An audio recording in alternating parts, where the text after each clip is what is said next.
Hello friends, नई कहानी के साथ मैं राहुल मिश्रा आप लोग के बीच फिर से आ गया हूँ। फ्रेंड्स, आप लोग पूरी वीडियो नहीं देख रहे हैं। प्लीज़ फ्रेंड्स, आप पूरी वीडियो देखा करिए। इस बार जो कहानी है वो स्ट्रगल को लेके है। एक गांव में एक गरीब औरत और उसका एक लड़का रहता था, और औरत का पति जो था वो कुछ दिन पहले मर चुका था। और लड़का पढ़ने में उसका बहुत तेज़ था, लेकिन आर्थिक स्थिति उनकी बहुत ख़राब थी कि वो किताब भी ना ले पाएँ, ऐसी स्थिति थी उनकी। दूसरे के यहाँ जा जाके घर घर पे काम करना स्टार्ट कर दिए। जहाँ वो काम करने जाती थी वहाँ उनका लड़का जाता था, साथ में बैठ के सारी किताबें और जो अखबार पाता था बैठ के पढ़ता था। एक दिन क्या हुआ कि एक मालकिन आई और बोली, अपने मम्मी के साथ उनका हाथ बटा, क्या पढ़ लिख के से तू कलेक्टर बन जाएगा क्या, कोई बड़ा ऑफिसर बन जाएगा क्या। लड़के ने जवाब दिया कि नहीं, मुझे मम्मी के साथ हाथ यहाँ नहीं बटाना है, मुझे अफसर बन के ही मम्मी का हाथ बटाना है। तो इस बात पे मलकिन हंसी। जिसके घर पे वो काम करती थी उसकी मम्मी, वो मालकिन हंसने लगी। ये बात उस लड़के की मम्मी को अच्छी नहीं लगी, बात उनके दिल पे छू गई। ये सब बातें होने के बाद वो औरत अपने बेटे को लेकर चली जाती है। वो नया काम स्टार्ट करती है, शादियों में रोटियां बनाने का। तो वो अकेले ज़्यादा से ज़्यादा रोटियां बनाने का प्रयास करती थी, क्योंकि वहाँ पे रोटी जितनी बनी रहती थी उसी हिसाब से उनको पैसे मिलते थे। तो वो 3 बजे उठती और उनका लड़का भी 3 बजे उठ जाता सुबह। पहले लड़का मम्मी के काम में हाथ बटाता, फिर अपनी पढ़ाई करता। एक दिन क्या हुआ कि मकान मालिक आया, बोला कि तुम लोग 3 बजे उठ जाते हो और लाइट ज़्यादा जलाते हो, या तो कमरा खाली कर दो या तो बिजली का बिल अब तुम लोग भी एक्स्ट्रा देने लगो। ये कह के मकान मालिक वहाँ से गुस्से में चला गया। फिर लड़का क्या किया कि वो लालटेन में पढ़ता और उसी लालटेन की रोशनी में मम्मी उसकी रोटियां बनाती। ऐसे ही कुछ सालों तक चलता रहा।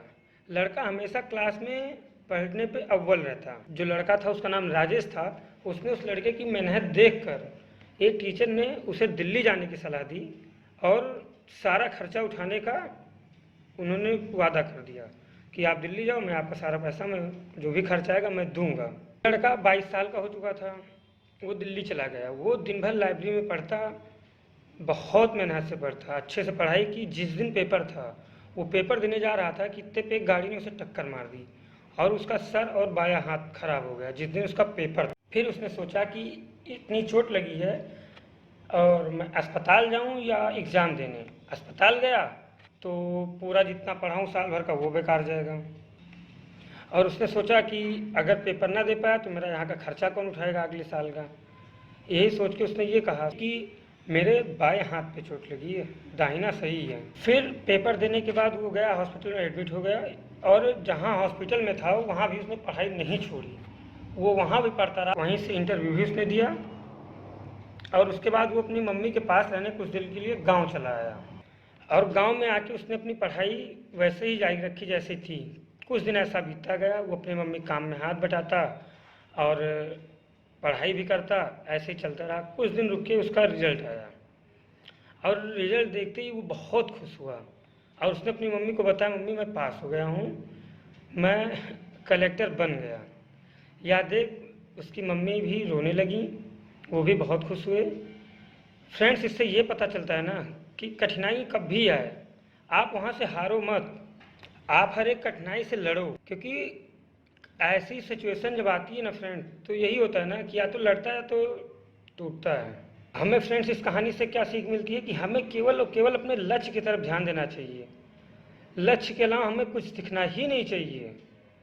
दुनिया चाहे हंसे या मजाक उड़ाए, हमें वहाँ पे बिखरना नहीं चाहिए। हमें अपने गोल पे ध्यान देना चाहिए। कामयाबी तो झक मार के आ जाएगी। और वैसे भी मैंने आप लोग को पहले ही बताया दोस्तों कि हंसते उन्हीं के ऊपर है ना जो कुछ करते हैं। जो निकम्मे होते हैं उनके ऊपर कोई हंसने वाला नहीं होता, क्योंकि उनके ऊपर हंसेंगे किस चीज़ को लेके, क्योंकि उन्होंने तो कभी कुछ किया ही नहीं है।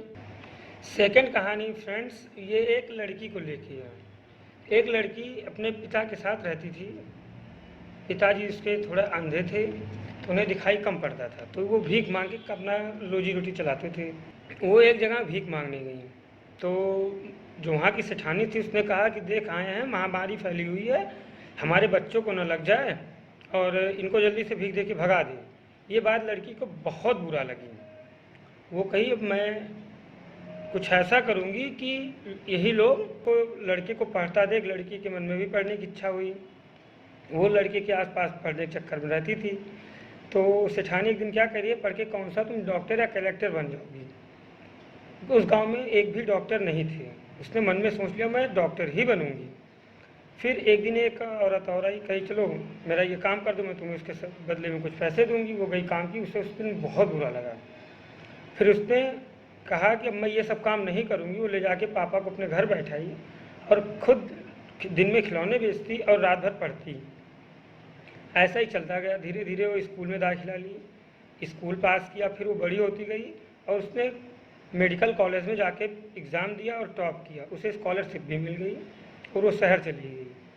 उसके पापा गांव में रहते थे और वो शहर में पढ़ाई कर रही थी। उसी गांव में कुछ दिन बाद फिर महामारी फैली और कोई अच्छा डॉक्टर नहीं मिल रहा था। कुछ समय बाद ऐसे ही चलता रहा। फिर एक दिन एक नर्स से कहा कि सरकार ने अपनी तरफ से एक डॉक्टर जो भेजा हुआ है वो शहर का सबसे बड़ा डॉक्टर है, अब आप लोग टेंशन मत लीजिए, अब वो आप लोग की जो है इलाज कर देगी। डॉक्टर आई और गांव के सरपंच उनका स्वागत किया। जब डॉक्टर अस्पताल में गई तो उस लड़की को देख कर सब हैरान रह गए, क्योंकि वो वही भिखारी लड़की थी जो कह रही थी कि मैं डॉक्टर बनूंगी। और लोग जो पहले उसे ताना मारते थे कि भिखारी की लड़की है, क्या करेगी क्या नहीं, वही लोग का उसने इलाज किया और सबको ठीक ठाक करके घर भेज दिया। तो फ्रेंड्स, मेरा कहने का यही मतलब है ना कि आप अगर अपने मन में एक गोल बना लोगे तो वो गोल आपको मिल जाएगा। आप कभी दो गोल पे मत जाइए। अगर दो नाव पे पांव रखा जाता है ना तो किसी नाव पे आप चढ़ नहीं पाएंगे। इस वीडियो के जरिए मैं यही बताने की कोशिश किया हूँ कि हमेशा एक ही गोल लेके चलो कि आपको करना क्या है, और जब आप वही गोल लेके चलेंगे तो पक्का सक्सेस हो जाएंगे। और प्लीज़ फ्रेंड्स, ये वीडियो आप शेयर भी करते रहिए। आपके शेयर से मुझे भी सपोर्ट मिलेगा और जब आपका सपोर्ट मिलेगा तो मुझे ऐसी और वीडियो बनाने का मन भी करेगा। और आप लोग फ्रेंड्स पूरी वीडियो देख लिया करिए। इंसान जो चाह जाए ना दोस्तों, वो जैसे का तैसा हासिल कर लेगा, उसे कोई रोक नहीं सकता। अगर कोई इंसान अपने मन में सोच ले कि इंसान से बढ़कर कोई है ही नहीं। इसी के साथ दोस्तों फिर मिलेंगे नेक्स्ट वीडियो में। और प्लीज़ चैनल को सब्सक्राइब करके वीडियो ज़रूर शेयर कर दीजिए। और रिक्वेस्ट है प्लीज़ आप पूरी वीडियो देखा भी करिए। जय हिंद, जय भारत।